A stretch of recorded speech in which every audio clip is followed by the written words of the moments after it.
My name's Tom Harper. I'm the Managing Director of Unusual Rigging, and I've been here as MD for the last 5 years. Primarily, we're a design house that provides technical solutions to the live production industry, the entertainment industry. Our roots were with theatre, and we span theatre through to large sporting spectaculars like the Olympics. We've been working on the Olympics since London 2012 and on every single summer, winter consecutive games. Cover museums, large exhibition centres and one-off large public production pieces like VE Day, VJ Day in the 90s and Lumiere London. We do the Regent Street Christmas lights, and the ultimate objective of what we do is to ensure that everything is hanging up safely. So we have a huge array of kit that we use, whether it's truss or electric chain hoists, to ensure that the production remains safe, steady and exciting. The building is an embodiment of our aspiration to transition our business model to a fully circular economic business model. In 2017, we were selected as a finalist by the World Economic Forum for our venture towards circularizing our business model, which was primarily about looking more specifically at the reuse of our equipment, refurbishment of equipment and remanufacture. And it was a real honour to be selected as a finalist. We didn't stop there, we decided to move towards renewables.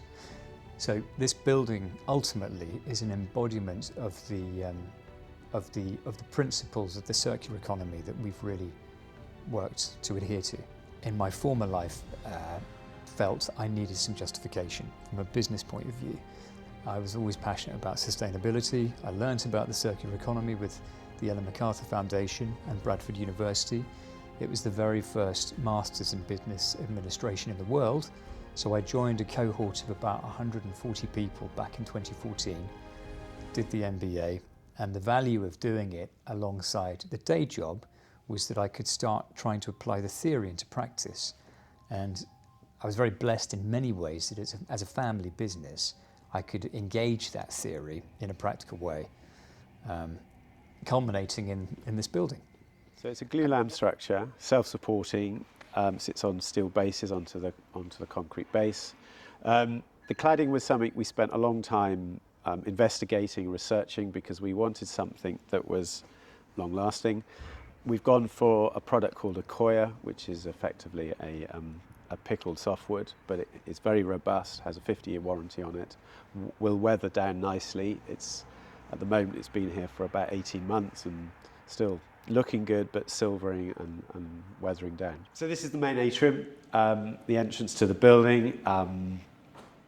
You can see here we've got all of the glulam structure, the cork flooring, which is all a byproduct of the wine industry. Focused and sort of sat on an axis on the memorial tree, and then either side is the various office spaces. Some of the interesting things, we've got the angel here that Unusual will have rigged up on Regent Street, and all the structure's been designed to take this and any other piece that might come through here. The tree here was planted in 2020 after my late stepfather passed away, and his ashes were laid beneath the tree, and it felt like a really lovely pivotal point to our site to then design the building so that the tree has the back of the building. And it's a lovely way of thinking that my old man still got our back in a way. So that sort of overview of things, making sure that everybody's doing their job properly. He founded the company in 1983. He'd been working at the National Theatre for 10 years under Lord Olivier, and he realised that as a lighting technician at the time, there was a huge opportunity to pivot into rigging, into stage engineering, because it just so happened to coincide with a young man called Andrew Lloyd Webber and another young man called Tim Rice, who were writing musical scores. So Alan Jacoby, my stepfather, he designed the infrastructure and provided the rigging for some of those really big initial shows like Starlight Express, Cats at the New London Theatre in 1982. And then Unusual began to build from that point.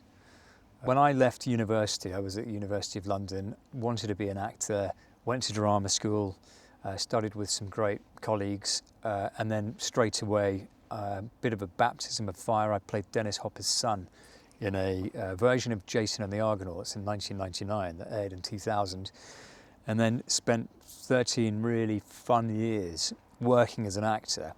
But once I became a parent, my late wife, who was also an actor, we had conversations about the impracticalities of family life and acting. You know, being an out-of-work actor for 6 months, or suddenly flying off to Romania to be a werewolf for a 9-month job, wasn't really conducive to being a good dad. So we made the decision to change. I was very lucky that my stepfather had said, well, you don't know anything about anything, but I'll give you a try. So brought me on to Unusual, and I was really lucky, actually, that my interest and passion in this circular economy and sustainability enabled me to say, well, there's an area of the business that actually I feel we could really develop. That was back in 2012, and I've been here ever since. So the point of the structure and the building really is it's super simple, and that made it simple to construct, but should be very simple to take apart one day. There's no reason, and we've mentioned that the timber cladding has a 50-year warranty. There's no reason why it won't do that in many more years. I think the point is it has the ability to be here as long as it's relevant as a space and usable as a space. But if it isn't, that's okay, because it can be taken apart and off it goes to its new life. Are you proud of it? Incredibly proud of it and what we've achieved, and the journey we went on, and the experience we've had and learning to achieve this, but then also how we can apply that, and are already applying it to other designs, even when there may not be a circular brief specifically. There are so many things that we can do here again, because so much of it is really, it's as much a state of mind as it is any kind of technical innovation. It's just thinking about all of this materiality, that there's a life to it after this one. This will become the normal. This is normal, really. The Industrial Revolution was so powerful, but it also and so innovative, but it also perhaps made us appreciate things less, because mass production meant that we didn't value what was around us. What we're doing here is valuing every single material, and that, I think we will go back to that way of life as we understand that not only are resources running out, or could run out, but we don't have space to throw all these things away anymore. And there is real value here, that you can continually reuse something. You don't just have to throw it away because it isn't useful for its original purpose.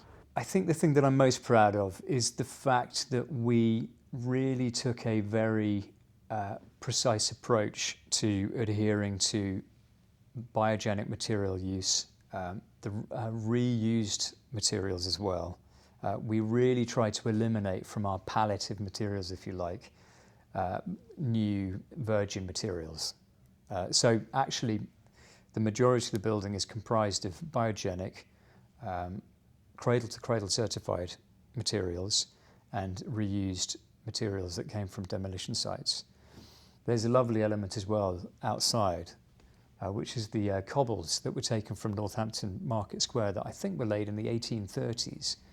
And we heard that they were being taken up because it was deigned that they might be a trip hazard after all of that time. So we said, great, we'll use them. So you'll see some of the old cobbles outside are actually taken from our local town, only 7.5 miles away. So the original brief in my mind about how this building needed to operate was to imitate a termite mound, on the basis that the circular economy imitates nature's genius, and there's no such thing as waste in nature. And what I really liked when I learned about termite mounds is that some of them can be 50,000 years old, some of the oldest known ones standing today, still operable for termites. And the beauty of the design is that the median temperature inside the termite mound is always around 22 to 24 degrees, regardless of fluctuations outside of down to -12 to up to 40 degrees during the day. So whilst it doesn't, I hope, look like a termite mound, the principles of that sort of circulation of air and ventilation align with that philosophy. Do termites have a hierarchical management structure? They're quite flat. Are they? And is that hierarchically, mirrored? And we're also mirroring that too. Excellent. Yes, absolutely. That's the hope anyway.